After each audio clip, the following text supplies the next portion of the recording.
दोस्तों, गुरुजी ने गणगौर के बारे में कुछ विशेष बात बताई है, तो देखते हैं क्या है। शुरू करते हैं कि कल है तीज, जिसको हमारे यहाँ गणगौर तीज कहते हैं। शंकर और पार्वती 16 दिन तक तैयार हुए थे और तैयार होने के बाद शिव और पार्वती शिव महापुराण के यजमान बनकर जा रहे थे। तो कल का दिन है वो।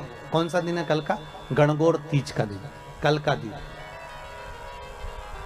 चैत्र के महीने में जो शुक्ल पक्ष की तीज आती है, वो चैत्री नवरात्रे में जो तीज की तिथि होती है, उस दिन शंकर और पार्वती शिव महापुराण के यजमान बनकर कथा सुनने के लिए गए थे।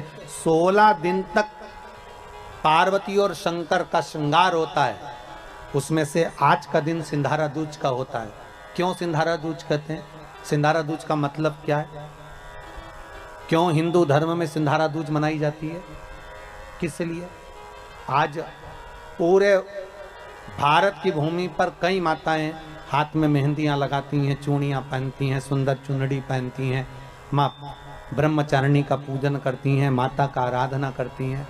सिंधारा दूज, उसका कारण केवल इतना सा है। सिंधारा दूज का मतलब यह होता है कि चंचुला देवी जब 14 दिन तक शंकर और पार्वती अपने गुफा में से बाहर नहीं निकले शिव महापुराण के यजमान बनने के लिए, तब माता चंचुला देवी ने हाथ जोड़कर मां जगतजननी जगदम्बा को सुंदर वस्त्र, सुंदर चूड़ियां, सुंदर आभूषण माता के चरणों में ले जाकर समर्पित करे थे और कहा, मां इन चूड़ियों को जो मैं दे रही हूं, ये लाल चूड़ी, ये लाल श्रृंगार, ये लाल वस्त्र, जो लाल चूनर जो मैं प्रदान कर रही हूं, मां बस ऐसी कृपा कर दे कि तू इन चूनर को धारण करे और मेरा भी सौभाग्य, मेरा भी सुहाग अमर कर दे। बस इतनी कृपा मेरे ऊपर कर दे। वो सिंधारा दूज का महत्व है। वो सिंधारा दूज का महत्व।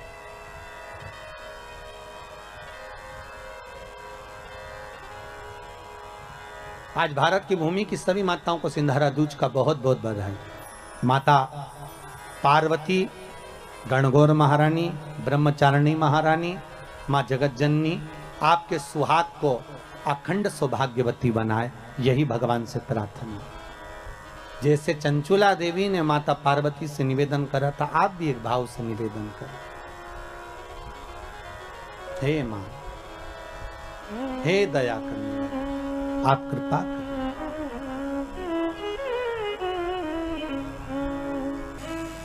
अगर हम मृत्यु लोक में जन्म लिए हैं, चाहे जो भी बनकर पैदा हुए हो, 84 लाख योनियां जो हमको मिली, उसमें हम जो पैदा हुए, जन्मे, तो हमने वापिस जाने के बाद नरकों का भोग भी भोगा है।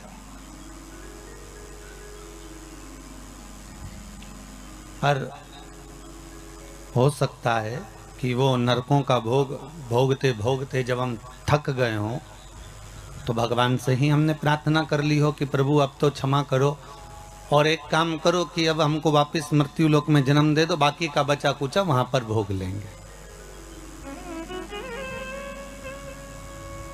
हम भी अपने प्राणों को त्यागने के बाद जब हम पहुंचे भगवान के दरबार में, हमने पहुंचकर भोग भोगा। हमने नरकों का भी भोग भोगा, हमने स्वर्ग का भी भोग भोगा।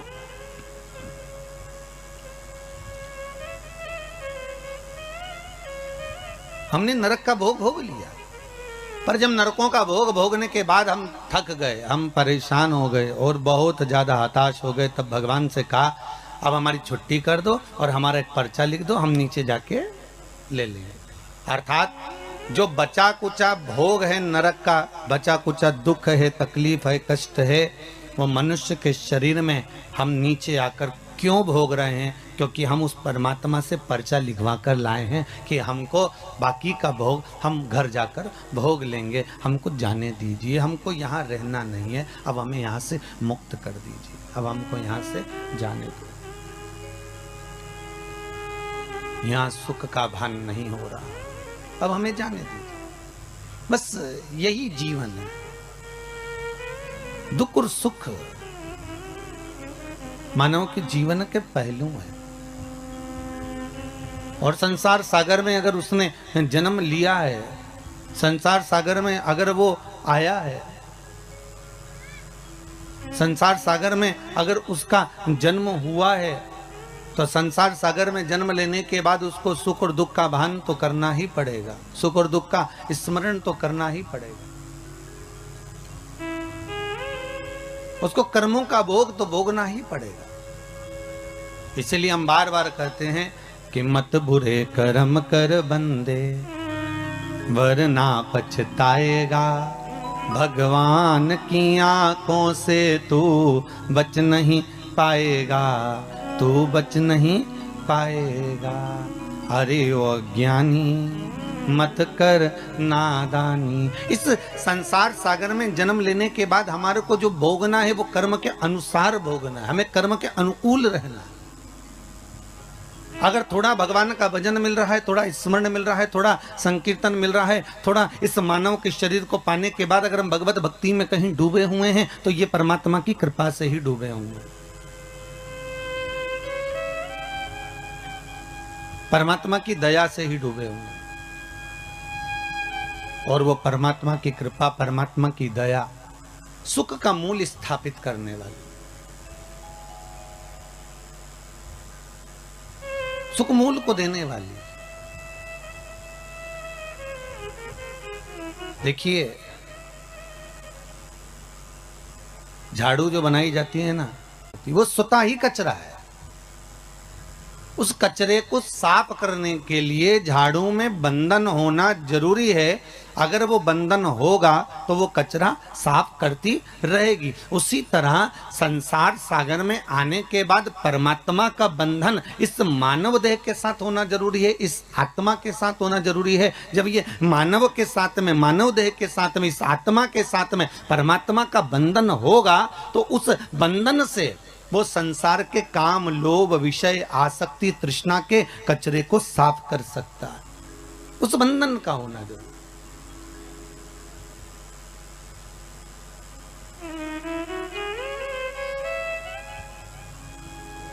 और यदि मानव का देह मिलने के बाद भी हम उस परमात्मा से नहीं बंधे, उस परमात्मा से हमारा बंधन हो ही नहीं पाया, उस परमात्मा से हम एकाग्रचित्त हो ही ना पाए, तो फिर उसका कोई सुख नहीं है, उसका कोई आनंद नहीं है।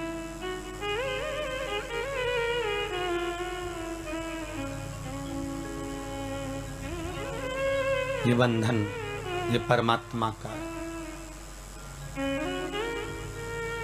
जैसे आप रोज गंगा नहाने नहीं जा सकते, आप रोज सरयू का स्नान करने नहीं जा सकते, आप रोज छिपरा का स्नान करने नहीं जा सकते, आप रोज प्रतिदिन कहीं मंदाकिनी का स्नान करने नहीं जा सकते, तो हमारे हिंदू धर्म में रीति बना दी कि गले में तुलसी की माला पहन लो, रुद्राक्ष की माला पहन लो।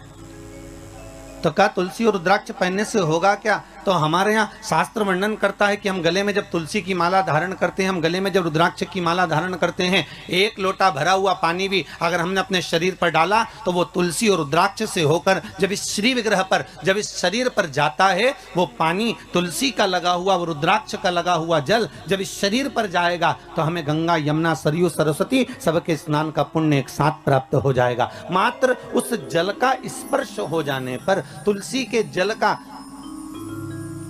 रुद्राक्ष के जल का मात्र अपने ऊपर सींचन ही हो जाने पर वो फल की अनुभूति हो जाती है, वो फल प्राप्त हो जाता है।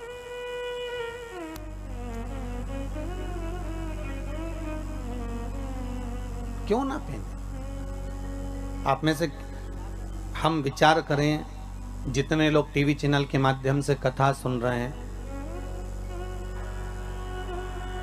गले में अगर आपके तुलसी की माला है और आप प्रतिदिन स्नान करने के लिए भले वॉशरूम में जा रहे हैं और स्नान कर रहे हैं, एक लोटा पानी भी अगर आपके शरीर पर डल रहा है तो वो तुलसी से निकलकर इस शरीर पर जब जाता है तो गंगा, यमुना, सरस्वती के स्नान का पुण्य मिल जाता है।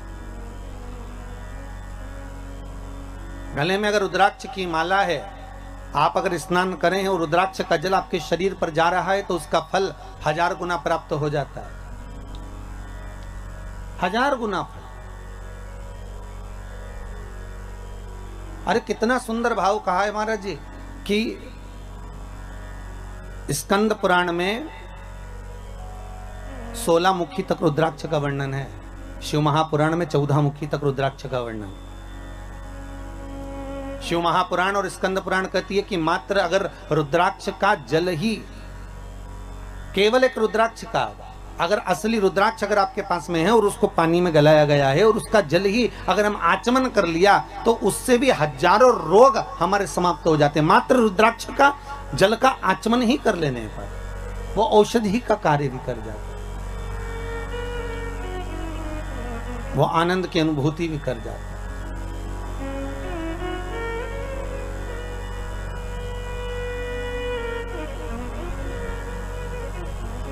शिव पुराण कहती है, शिव महापुराण वर्णन करती है कि ब्रह्मदेव भगवान ब्रह्मा भगवान शिव के पास जाकर कहते हैं कि अब इस सृष्टि का जो निर्माण है, इस सृष्टि का जो निर्माण मुझे करना है, उसमें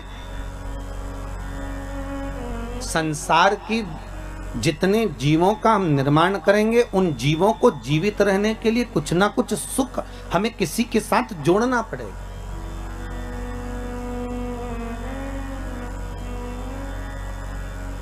और जब तक हम इन सुख को जोड़ेंगे नहीं तब तक वो जीवित नहीं। जैसे मछली को बनाया तो सबसे पहले जल से पूछा गया, हे जल नारायण आप बताओ, हम मछली बना रहे हैं, आप इसको साथ दोगे? आपको जीवित रखना पड़ेगा इसको। तो जल ने कहा क्यों नहीं, अगर ये मछली जब तक पानी में रहेगी, जब तक जल के अंदर रहेगी, तब तक ये मछली जीवित रहेगी। अगर ये जल में है, अगर ये जल में विराजमान, तब तक ये जीवित है। बस इससे निवेदन केवल इतना है कि ये मछली जल से दूर ना जाए। मेरा संग अगर इसके पास में है, मेरा साथ अगर इससे जुड़ा हुआ है, तो ये फिर मरने वाली नहीं है, ये पक्का है। ठीक है, मछली से कहा आपको जल के अंदर रहना पड़ेगा, जल का संग मत छोड़ना, तो आप जीवित रहोगी। मछली ने कहा ठीक। फिर वृक्षों को देखा, क्योंकि 84 लाख योनियों में 20 लाख योनि तो ये वृक्ष पेड़ पौधों की है। इन वृक्षों को जाकर निवेदन करा कि अब आपका हम निर्माण कर रहे हैं, पर आपका निर्माण तो कर रहे हैं, पर आपको जीवित रहना है। तो पृथ्वी से कहा कि आप इन वृक्षों को जीवित रख सकती हो? पृथ्वी ने कहा क्यों नहीं। बस बात इतनी सी है, अगर वृक्षों को जीवित रहना पड़ेगा तो पृथ्वी कहती है मुझसे जुड़ा रहना पड़ेगा। अगर ये मुझसे जुड़ी रहेंगे तो इनको मैं जीवित रख दूंगा, ये मुझसे जुड़े रहे। और आप सब जानते हो, आप तो पांडेतारा के इस गांव में निवास भी करते हो और अपनी प्रकृति को स्मरण भी आप करते हो, तो आप सबको ये मालूम भी होगा कि पृथ्वी से जब तक वृक्ष जुड़ा रहता है तब तक वो जीवित रहता है, और पृथ्वी से जैसे ही वृक्ष निकल जाता है, उसकी जड़ें छूट जाती है, वैसे ही वो भी वृक्ष सूख जाता है, फिर उसका कोई महत्व नहीं रहता, फिर वो सूख जाता, उसका महत्व समाप्त हो गया। फिर मनुष्य बनाया, मानव का शरीर का निर्माण करा।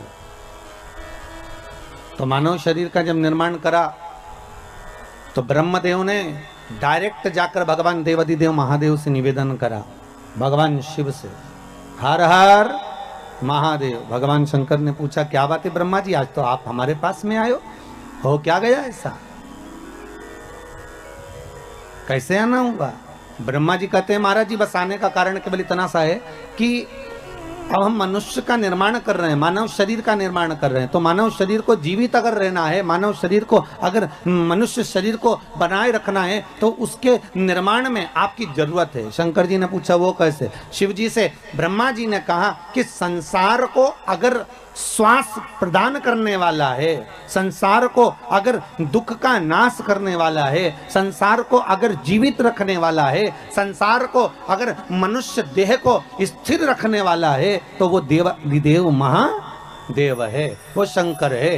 तो आपसे निवेदन केवल इतना है कि हम मनुष्य का जब निर्माण करें तो हमारा भोलेनाथ, हमारा शंभु, हमारा शंकर, हमारा देवाधिदेव महादेव इनको जीवित रखने में संग प्रदान करते।